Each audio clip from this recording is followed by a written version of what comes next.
Assalamualaikum warahmatullahi wabarakatuh ya. Jumpa lagi saudaraku Selasa Wage ya, dimanapun Anda berada.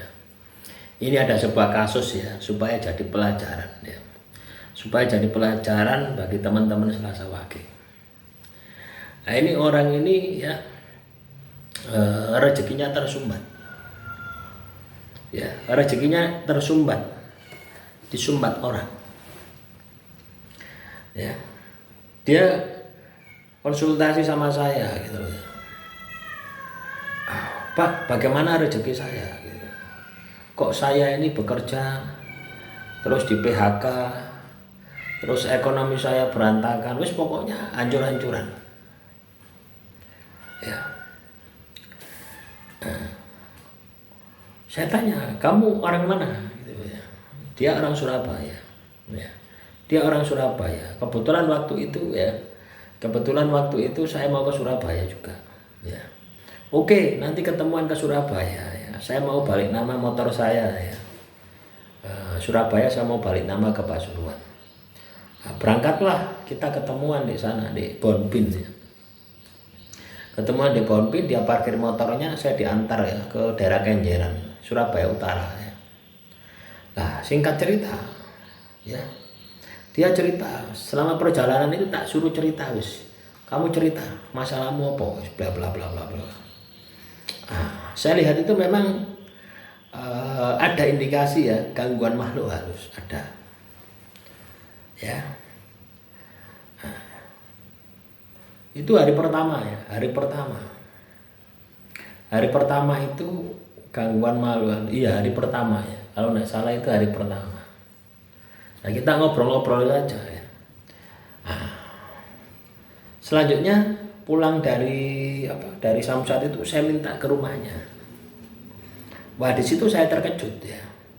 Ternyata di rumahnya ini banyak penghuninya gitu ya. Banyak makhluk halus ya.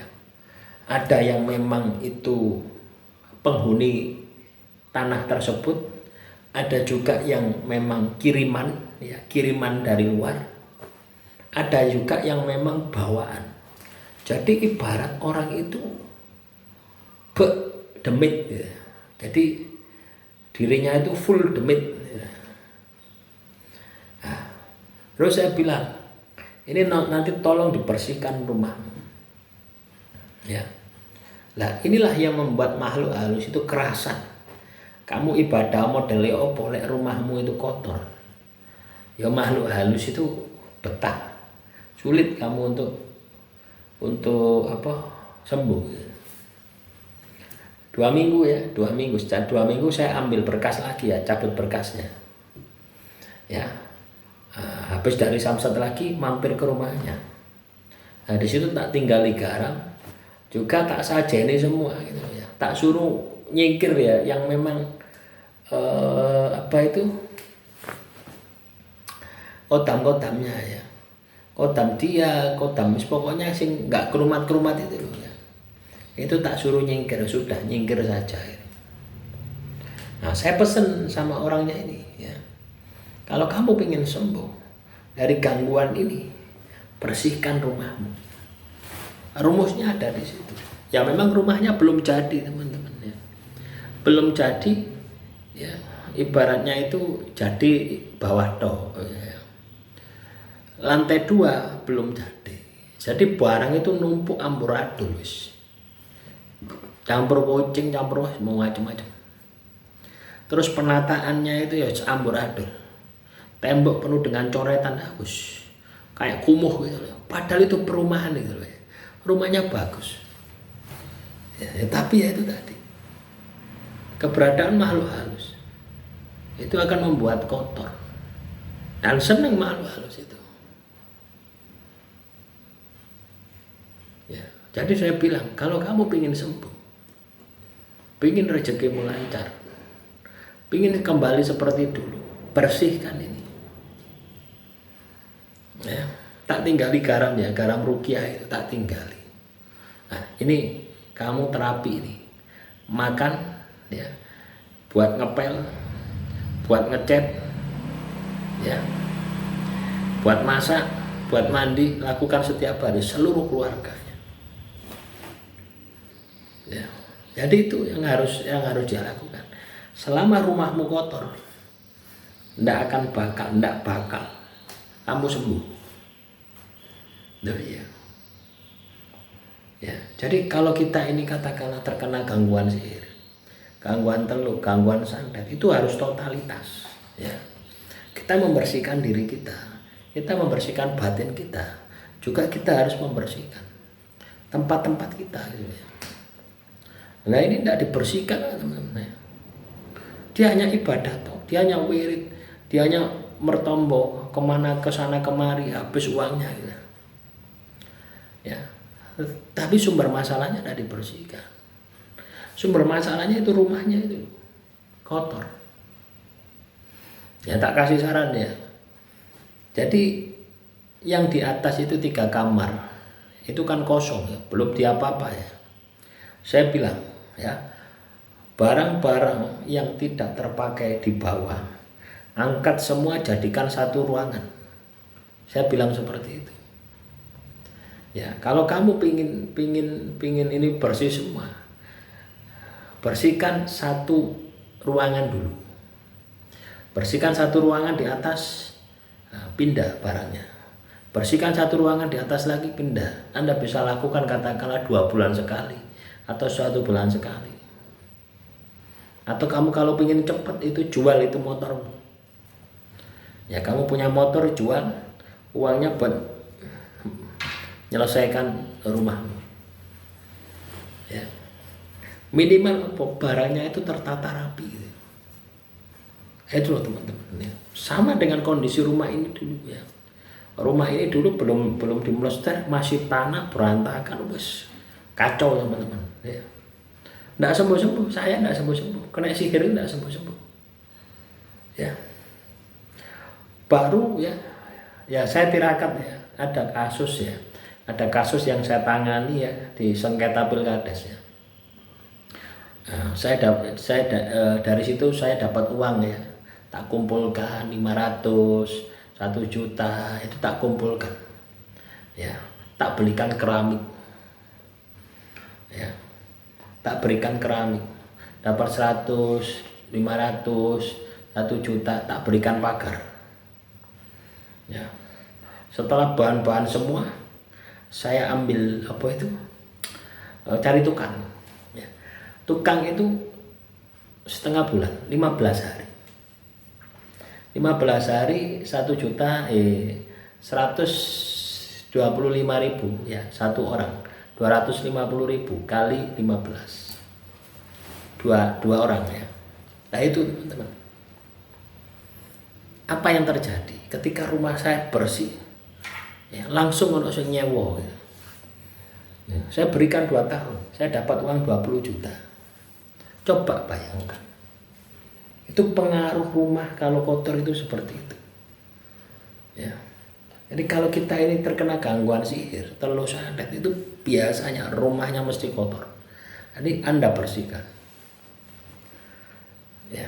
Ini saya cerita ke teman saya itu ya. Ya, teman saya itu ya, sama kondisimu itu dengan rumahku sama ya. Waktu itu ya, ini kan masih kotor ya teman-teman, hanya 2 ruangan ya. Ruang kamar ini sudah bersih, sudah porselen, barang tak masukkan kamar semua. Tapi kondisi di sini ini masih tanah ya, ini masih tanah. Jadi ya, ketika saya ke Pasuruan itu ya, tak lebih banyak gitu. Rumah ini tak lebih banyak, ambil tak ngajeni, tak tirakati. Biasanya 1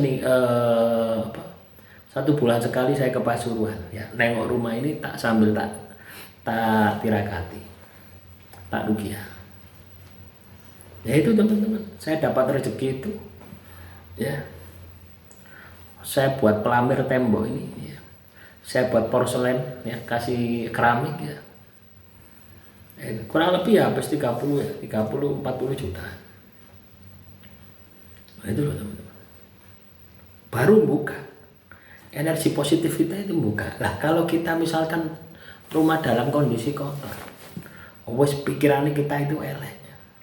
Lah pikiran kita itu elek, sedih, stres, itu pintu masuk makhluk halus.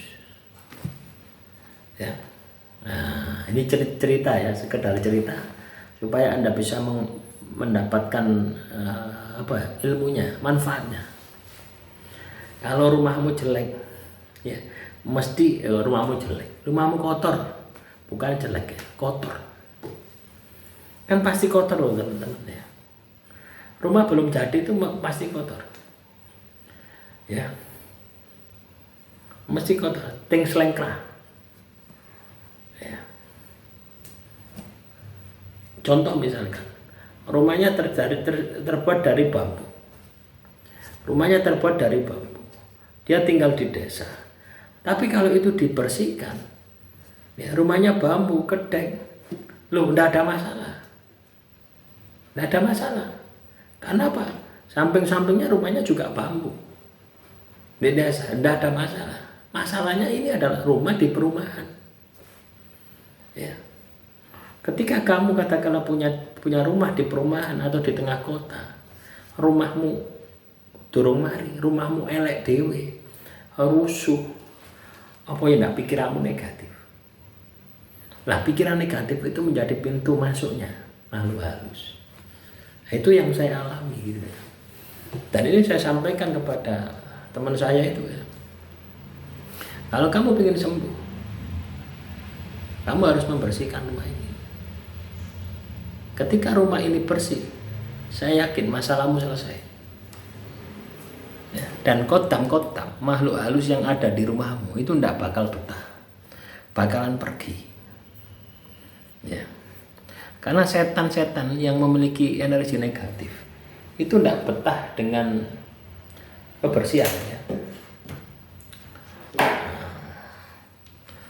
Jadi kalau Anda ya teman-teman ya kena gangguan sihir, gangguan teluh, gangguan santet, ya, rezekimu mapet, rezekimu seret, itu periksa. Mesti rumahmu rusuh. Itu dibersihkan. Ya. Diruqyah setiap hari. Ya, makanya saya buat garam itu ya, garam ruqyah itu kan tujuannya untuk meruqyah setiap hari. Ya, estimasi 1 tahun lah, masuk 1 tahun diruqyah ndak bersih lah gitu. Ya. Ya kadang memang ketika kita ini terkena gangguan ya, sihir, teluh, santet, apapun itu ya, kita itu pasti mikirin negatif. Tindakan kita negatif, pikiran kita negatif. Biasanya seperti itu. Ya, demikian yang bisa saya sampaikan. Semoga materi yang singkat ini bisa bermanfaat. Kurang lebihnya saya mohon maaf. Wassalamualaikum warahmatullahi wabarakatuh. Salam Rahayu, Rahayu, Rahayu.